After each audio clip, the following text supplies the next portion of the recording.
I got access to my wife's social media and I am watching an affair happen in real time. My wife told me she wanted to leave out of the blue. We have had some fights, but in my mind nothing that was relationship threatening, and usually I would let them go pretty quickly. However, after she told me she wanted to leave, her reasons just didn't make sense. We've been together for 12 years and married for 8. The problems she described were very fixable and nothing she had brought up as a serious issue before. Then I asked if there was someone else. After non-answers she finally said yes. But it was just one time and she wasn't pursuing it and just wanted to live by herself for a while. She agreed to couples counseling as well. Well, I had a bad feeling after thinking about it for a while and tried her social media account. It hit me like a ton of bricks when I logged in and found an affair going back a year, or more. The convo was deleted prior to that, but the conversation did not indicate anything physical happened prior. Over that time there were multiple meetups, but since they aren't in the same state, she lied about the trip, saying she was just visiting family or friends.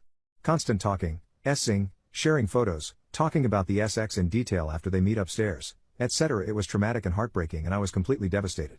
However, after my initial shock I went through and captured screenshots of as much as I could. She is out of town right now and has been seeing him, after telling me right before she left the lie that it was one time and it wasn't ongoing.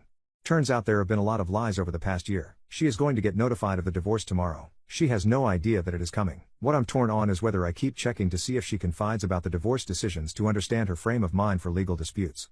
It's hard to read that stuff, and there was a lot of graphic and specific reliving of their SX together. I'm sure I will be scarred by that for a long time. I still can't decide whether I should just stop checking it or use it or call her out on it. I'm trying to keep the divorce from becoming contested and hoping she will just take a deal and move on without a fight. But part of me wants to throw this in her face, rat out the guy to his wife, etc. The reasonable part of me says there will be time for that after we get an agreement done. Just having a lot of conflicting feelings processing this. All this has happened in the span of less than 2 weeks. I have an attorney and am following their advice so far.